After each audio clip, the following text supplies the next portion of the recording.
Hello, everyone, and welcome to Piloting the Future, a podcast brought to you by Innovation Force and EE Online. Here on Piloting the Future, we're going deep with the leaders, innovators, and forward thinkers responsible for not just imagining where our power future is headed, but they're the ones building it every day. In each episode, we'll go beyond the headlines to hear from industry leaders and bold, game-changing innovators to separate all that hype from reality. So Lee, we're back today. It's going to be another fun episode with someone else I was able to get a little bit of the download from at DTech. Yeah, DistribuTech was fantastic this year, as always. So today we're going to be talking a little bit more about asset management, and in particular hear about a whole new way of looking at integrated asset management planning. And I was just wondering, Lee, did you spend a lot of time in the asset management world in your career? Like, is it possible? Like, what happens when it all goes wrong? Oh, we did so much asset management. First of all, we had issues putting the lines underground. So our head engineer was able to actually write software and do analysis and figure out when those assets underground were likely to have a failure, because you don't want an unplanned underground problem. You want to be able to plan that well. And so that was an early taste of asset management. But then we even installed equipment on our large transformers so we can measure when the gases were at levels that were not acceptable, so we could proactively replace those large transformers, which have a long lead time as well as can be incredibly costly if they just fail between inspections, which doing it every year doesn't exactly set you up to catch it before it happens. And so that was some excellent asset management work that we did. And I would say so much of our budget was around how do we optimize asset management. So it's exciting to see all the innovation that is happening around asset management. This is a big problem. I spent time with our next guest at DistribuTech, and I learned something pretty surprising. Asset risk is never isolated. Whether it's a conductor, a pole, station equipment, each component is operating within a complex and interconnected system, but assets are often modeled as if in a vacuum. And so when in reality, when asset failures cascade across the grid, there's a lot of downstream reliability that's impacted. So that's why we got to plan as if we were accounting for system-wide dynamics. What if we flipped the script with a more accurate way to assess risk with a bottoms-up an integrated approach to asset management? Well, fasten your seatbelt, my friends. We're about to find out what happens when engineers design an asset management solution for other engineers. Go figure. I'd like to welcome Damien from Engineered Intelligence to Piloting the Future. Damien, welcome to the cockpit. Thank you so much. Great to be here. I'm really excited to learn more about Engineered Intelligence. Can you tell us a little bit more about the company and how your solution ENGIN works? So the company was founded 6 years ago by a group of asset managers and grid planners that had spent a lot of time trying to piece together a bunch of different solutions, Excel spreadsheets, Power BI, whatever, to solve the problems that they had to solve as grid planners, not seeing what they needed in the market today, to be able to understand basically the impact of their investments and be able to justify a capital investment plan in terms of things like reliability improvement was very, very difficult, despite there being a bunch of different asset management solutions on the market today. It was really about kind of piecing them all together, and that was challenging and difficult. So what our product does is we model what the grid is doing. Our product is called ENGIN. What we do is we model the behavior of the grid in terms of what is connected to what, which assets are serving which customers, and if there's a failure, like if there's a fault in a line, what switches are going off to redirect power in which ways. That's helping me really understand what the grid needs, and it helps me justify any investment decision in terms of real life realities. So what our customers use our products for is a huge range of things, like live asset monitoring through IoT asset sensors, so I can understand in real time what, for example, your SF6 example is when I have insulated gas escaping a transformer. I've got mobile apps that our crews can use to directly enter inspection data, so I have as up to the minute as possible condition information on the likelihood of an asset failing. And if I look at the market today, I mean, there's a great wealth of solutions and services that are out there to help me understand the probability of an asset failing. But that isn't telling me the consequences of those failures or what the needs are of the grid. So I've got load growth forecasting that's helping me understand over time what the load needs are, the customer needs are, or where I'm going to have too much or not enough capacity. I turn this into capital planning and maintenance planning. So I can identify the optimal intervention strategies for maintenance activities or refurbishments or replacements. I use my product for geospatial project scoping. So which assets should be involved in which capital investments. And then what I do is if I have this capital plan or a maintenance plan or a combined plan across both CapEx or OpEx, what are the reliability impacts of that investment strategy? And I can compare different strategies to see in terms of not only cost and resources, but what are these investment plans doing for performance and reliability? And that's the best way to justify grid plans. Now I know why it's called engineered intelligence. Wow. The reason I love it is because of how broad it is. And you're also saying deep, but the fact that it's really prioritizing and optimizing an entire asset library as to what needs to go next. And that is a huge, huge issue. And I know utilities put a lot of effort into this, but they really don't have all the data they need to really understand, like you talked about, the impact and the relationship. And I don't think they always have all that. So that's just fantastic that you put that together. Thank you. It's awesome. I think specifically, when you think about a long time, what asset management has looked like, there are a number of different solution categories that have been established for a long time. So when I say, oh, I'm in asset management, I'm expecting that means that you work across GIS systems, EAM systems, maybe an AIP system, maybe some other system to help you model the probability of failure of some asset type. You might even have an APM to tell you about, just as a portal or some feed for live asset telemetry or something like that. So there's really this model of established alphabet soup, I'll call it, of different software categories that do very different things. And the asset management function at any given utility for a long time, even today, honestly, looks like this spaghetti of integrations between each of these different solution categories. And sometimes there's some overlapping functionality. And I think ultimately it's not really solving the problem that needs to be solved. We're not grid planning, right? We're doing something to look at where the assets are, and we're trying to figure out how I can turn those asset investments into a plan. But I'm never at any point taking that and saying, okay, well, these decisions is turning into this kind of sediment, right? The performance of what I'm trying to deliver, right? I'm responsible for the grid, the performance of the grid, the metrics the regulator care about. These are not outputs of this spaghetti alphabet soup of all these different solutions. And so that's not grid planning. What I'll say is that's sort of this inventory management, where I've got all these things across all these systems and I'm trying to manage each of these separate systems or separate things. And until I model the system and I say what the system is doing, I'm not in a good position to tell me what I should be spending my money on and to be able to justify why I'm changing the rates the way that I'm changing because of the capital spend that I'm saying must be done. So optimizing asset management at a grid system level instead of part by part, bit by bit. That's very exciting. Looking back at my career, because we didn't always have all the data, we tried to use data, but I think a lot of the prioritization was done based on RIS. Oh, that's a word I just learned, meaning charisma, that younger people use. I didn't have much RIS, so I couldn't always get things prioritized the way that I wanted. I didn't know what that was. Thanks for telling me. What are the biggest pain points or challenges that you help the utilities with? So when you talk about RIS, I also have to think about what that means. But that, for a long time, that was the main challenge that asset management solution providers were trying to address, right?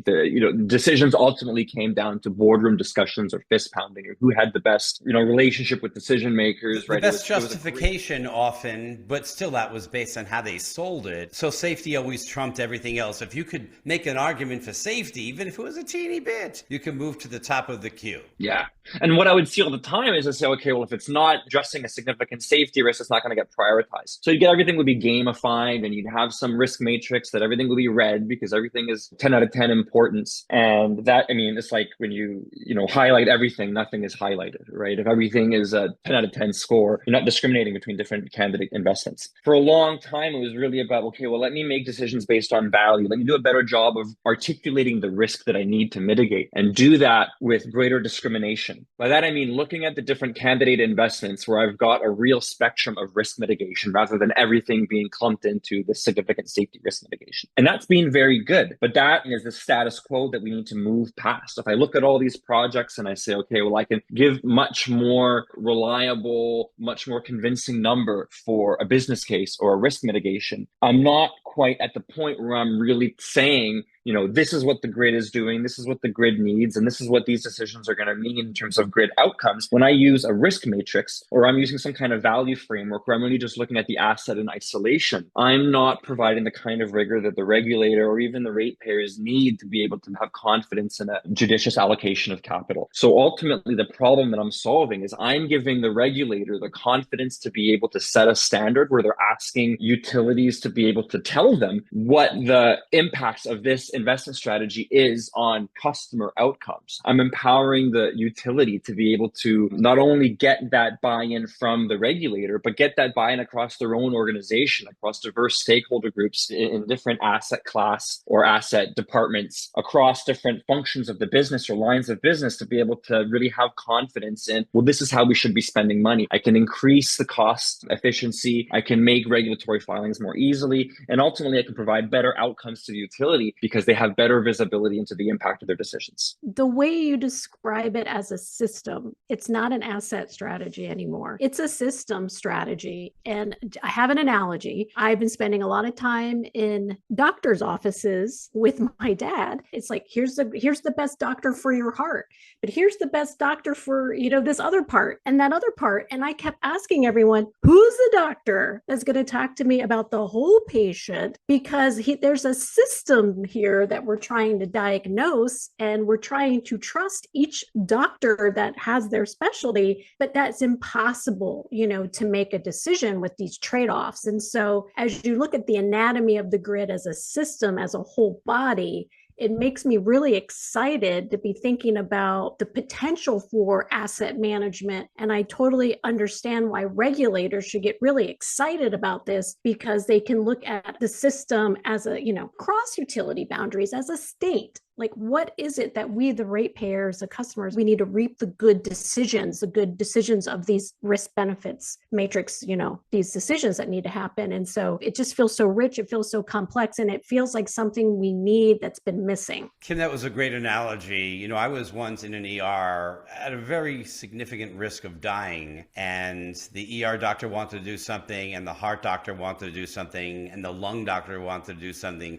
Pardon me for not using the technical terms. And it wasn't until they got together and debated that they were able to save my life, because otherwise, I might not be here today. My wife is a family doctor, so if she were in the room, it'd be a lot of vigorous head nodding, right? I mean, that's her job too. This is not a new thing for the regulators, right? The regulator understands, and they've always been pushing the utilities to provide this justification in terms of the ratepayer impact, in terms of reliability. And that's always been the case. And you have certain regulators in certain jurisdictions that have provided a framework for, this type of asset, let's use as a baseline estimation on the impact of reliability or the cost of reliability as something like $2,000. And maybe you can scale that by number of customers, right? If it's twice as much as this reference amount, that you can double the cost of the reliability impact of that asset failure. And so there's been this push that I think has been constrained by technology and constrained by the technical limitations of the utility, right? I mean, on one hand, the regulator will say, well, what does this mean in terms of outage reduction? What does this mean in terms of, the cost benefit of this investment strategy? And, in the absence of this kind of analysis, the frameworks that rely on this baseline reference that says this kind of pole costs $2,000 of reliability damage, that's the best thing that you can do when you're using these risk matrices and this value framework to articulate the impacts of your plan. I mean, that's a very good thing, and that's way better than we were 10 plus years ago. This is part of the evolution that as asset managers we've been living. Kim opened the podcast with, we're talking about the new age of asset management. And what I'm saying here is the next push here is a system model, right? Is to be able to understand, okay, well, instead of this $2,000 baseline reference for this kind of pole falling, don't think about it top down like that. Look at your whole grid and understand, okay, well, if this fails, what else fails? If you're taking this proactive, station investment where you're shutting this power down and you're redistributing load elsewhere, right now the capacity, there's less capacity, there's higher load on neighboring infrastructure. What's the chance of a concurrent outage there, right? If this fails, if that fails, if this happens and that happens, I need to understand the health of the grid and what the impact is on customers. Now the technology exists to provide regulators with the confidence to ask these questions and to provide asset managers and grid planners with the confidence to be able to create these plans with the appropriate level of justification. And this is just such fantastic timing, because the utilities are under extreme pressure from regulators to lower cost. In my opinion, many utilities were trying to keep costs low, but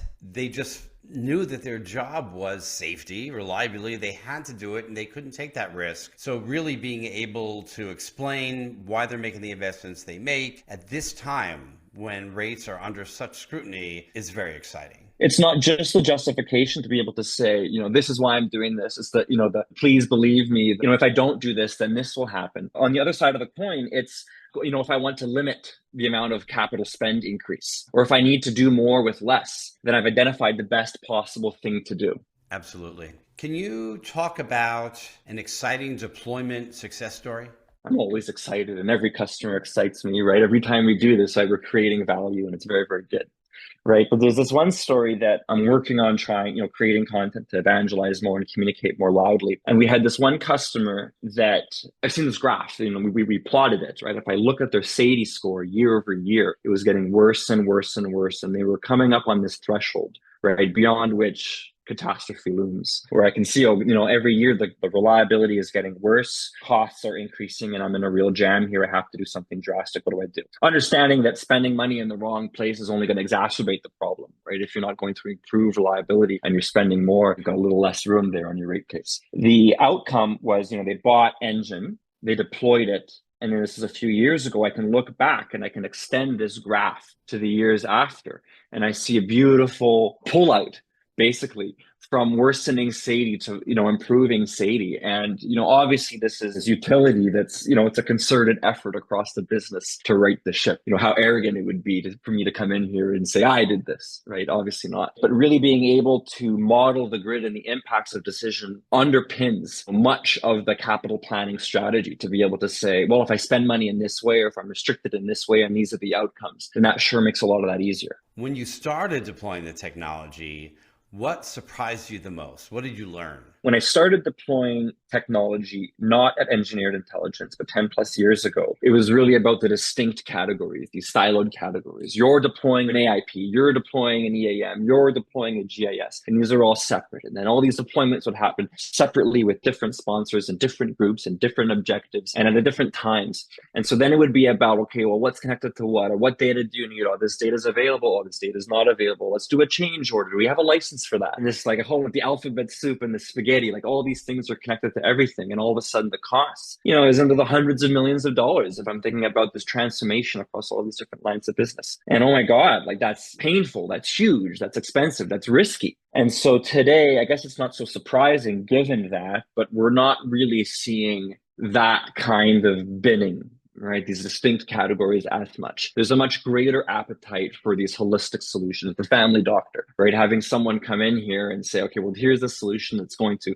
instead of conform to a status quo set of categories, checking the box, are you an AIP, are you an EAM, are you a GIS? Doing away with that and being able to say, well, this is the problem that we're solving. This is grid planning. This is what grid planning needs to look like. And this is how you do that. And here's a solution that does that. And we're completely able to avoid the question of, well, is this an AIP? Is this an EAM? Is this a GIS? It's just like an APM system. I don't even have to get that question, because what's surprising is I can just come in here with, well, here's the problem that you have. I get the vigorous head nodding. And here's the solution that, from what I understand, it is going to bring a lot of value for organizations. I'm like, yeah, absolutely, let's do that. And so there's a much greater appetite to break away from this conformity, this need to conform to different solution categories, and focus on a novel framing of an old problem.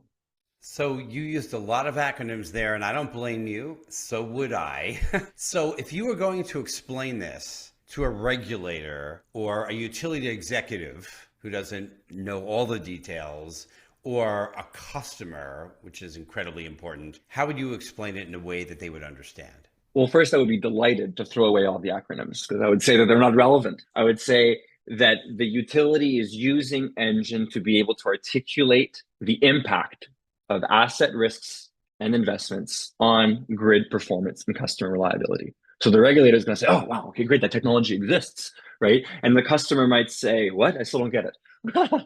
Or, for them, really, it's about, well, it really helps the utility make the best possible decisions on how they spend the money that you're giving them to make sure that the lights stay on as best as possible. I love that. When you're measuring success, what metrics do you use to show that you are making a real difference? If I think about, how a customer is going to get value from a system like this, I mean, we're talking about a transformation and how this company makes decisions. So the benefits lag in a certain order. First, what we're going to see is cost efficiencies. Things are easier, things are more efficient. I can better perform proactive maintenance. I've got better visibility into the component degradation of complex assets. And I can be more efficient in how I roll trucks out to refill SF6 gas on a transformer, for instance. That's the immediate benefit. That we've got better understanding of what the needs are, and we can kind of act better and act more efficiently. At some point, perhaps years down the road, we've got a rate filing, and that gets easier. I got better outcomes. Things are easier. I've got more trust. I'm able to answer questions more easily, and I get what I want through a rate file. And then even longer term, I'm able to look back and say, I've got my graph of my SAIDI over time, and I can see, okay, well, because I made these decisions, because I was more judicious with my use of capital or OPEX, I'm able to improve the performance of the grid. But I'm not going to get that on day one. I'm not going to get it after 1 year, maybe. To be able to say with confidence the benefits that I've been able to take as part of proactive and preventative investment decisions, it's a statistical problem where I have to look back and really, I can't say today, my reliability is improvement, or I have less asset failures. It's going to lag in that sense. And asset management transformation, in terms of being able to understand and communicate the benefits, has to understand that. I'm going to cut to the visionaries' take, which is where I like to say we're going to cut through the BS, get right to the point, and I want to get out of pilot purgatory and into production paradise. So, Dr. Damien, what you are talking about here is true transformation. And so when I start thinking about what could be preventing this to scale as large across the industry is probably just the fact that it is a true transformation. It is innovation. It is thinking about an old problem in a new way. So how are you learning to sell this and get it deployed production wide? It's a systems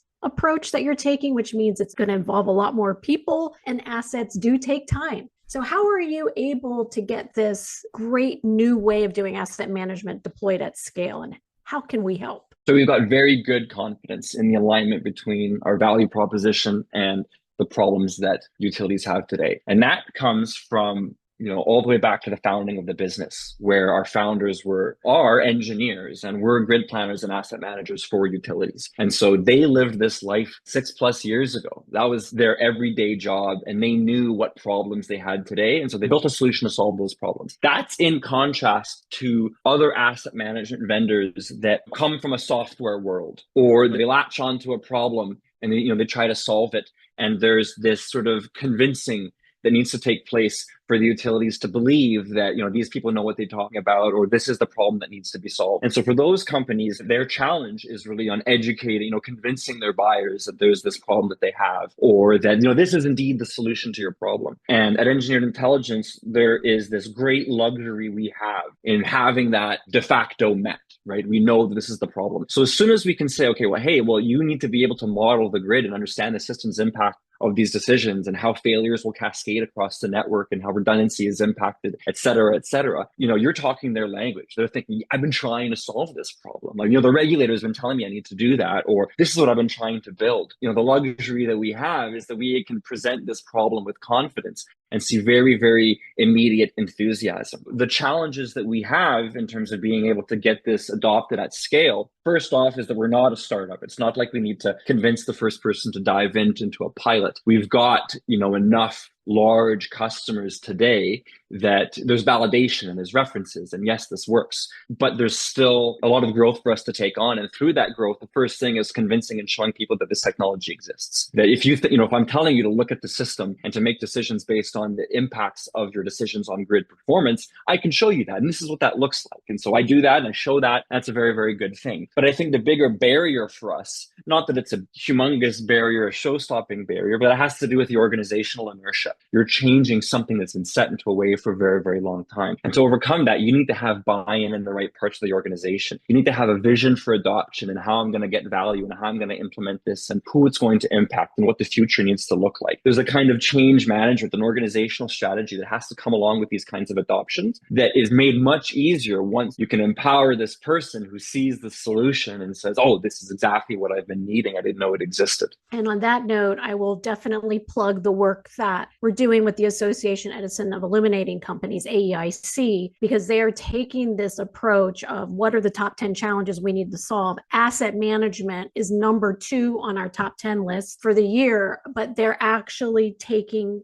course training throughout this year for grid operators to come in and learn the process of becoming a change champion. So it's just fascinating to me, Damien, because like you're speaking my lingo. I'm a systems thinker, but then as soon as you start to get integrated systems to come together, it's going to be it's a change management people problem. So like you're doing the great work. And I think the other thing I heard you say was you're speaking in problem statements. So the fact that you're able to articulate the challenge, then you can wrap that solution from years of experience. I knew that you guys were up to something really cool because a utility introduced us. That doesn't happen all the time. That doesn't, like, usually the utility doesn't so I'm really excited to see this take wings. Let's open it up and get on the hot seat. So really quick answers to just a few questions, and maybe we'll all partake in this in some way. In the next 5 years, what's the biggest challenge for asset management for utilities? The classic challenges that we've been facing for the past 5 years and today are ever present. Safety, reliability, affordability,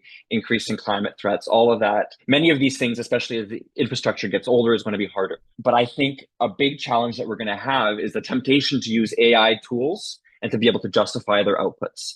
And so there's going to be this space that very soon we're going to get in where I need to be able to be very careful and defensible in the application of various AI tools. As you were talking earlier about the solution, and you were talking about the engineer, when you talk about ENGIN and engineered intelligence, I hear you talk about bottoms up approach, systems modeling, and just like this new way of thinking, engineers that know what they're talking about. And I immediately think to AI, and I think of how many new entrants I'm seeing in the energy industry overall that really don't have this engineered point of view, but they're building AI for the sake of AI. I'm not surprised that AI came up there. I don't think it's the biggest challenge for asset management, but it certainly will be sussing out good engineering versus maybe bad AI. I don't know. Engineering has rules, right? You're limited by the laws of physics. You've got regulation. You've got rules that you can't break. And AI needs to be implemented in a way that operates within those constraints. I think the biggest challenge for asset management for the utility is going to be that cost issue that I talked about. I think regulators are going to put it under a microscope, and they're going to expect the utility to be able to do more with less. And the utility is going to have to deliver. The regulator doesn't want to see more outages. They want to see less spend, but they want to keep the quality at least the same. Given the weather issues that are out there, really the utilities are going to want to spend more. So I think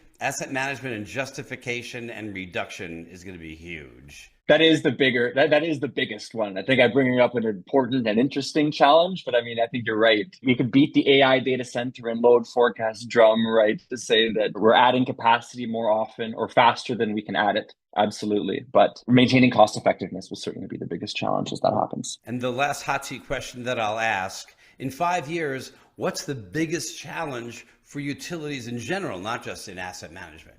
It's hard for me to say. I mean, I'm saying that, I guess, with some humility, like not wanting to say, not assuming that I know the answer there, right? But if I think about the current trends and how pressures are increasing, and I think about things like distributed energy resources, I think about solar panels and electric vehicles being kept into the grid and the needs evolving more quickly than the utility industry is used to adapting. Challenges and pressures are going to increase and things are going to get harder. I mean, you've got everything from, how do I manage load that is being added or forecasted to the system faster than I'm able to add capacity. I've got things like energy efficiency that become a very powerful tool in being able to manage my ability to serve load or manage expected load. I've got the implementation, the careful right now, like prototype and validating and discovery phases of the implementation of virtual power plants as a way to more effectively manage capacity challenges and load challenges on the grid today. So I think that ultimately the biggest challenge, to answer your question more succinctly around utilities, is that the needs and the landscape are evolving faster than utilities are used to adapting to. That's great. That's a great answer. Totally agree. I was going to say change management. I've got a new one.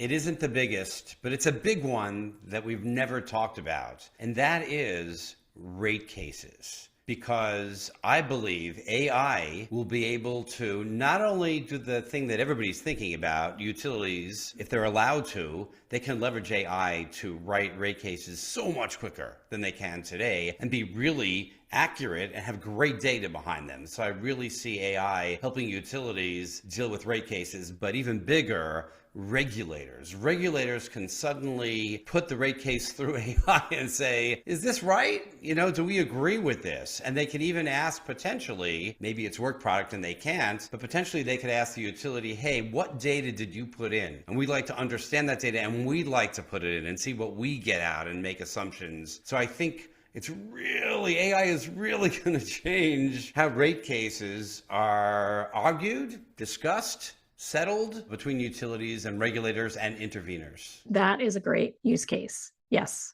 That is amazing. You want to wrap it up, Kim? Yeah. This was a great conversation. Thanks, Dr. Damien. If you found this conversation helpful or inspiring, please share your own bold prediction and tag Innovation Force on LinkedIn. You can share someone, a company, a shaper of the new energy future, a change champion. Let us know. They may be our next guest on the show. And of course, please check out Engineered Intelligence, www.engineeredintelligence.com, or you can find them in the Innovation Force Innovation Works hangar, where we've matched them to over 60 utility challenges. So they're solving a lot out there. We've gotten rid of those acronym buckets. So really look at them as a full, interesting way to solve maybe a challenge that you wouldn't have thought of an asset management solution solving for you. So check it out. And of course, don't miss my video with Damien. It's on the Innovation Force YouTube channel. We were able to catch up at DTech, and then follow us all on LinkedIn because we're doing a lot of fun things. Saying yes has always been a good formula for doing well at a utility, but things are changing really fast. Please,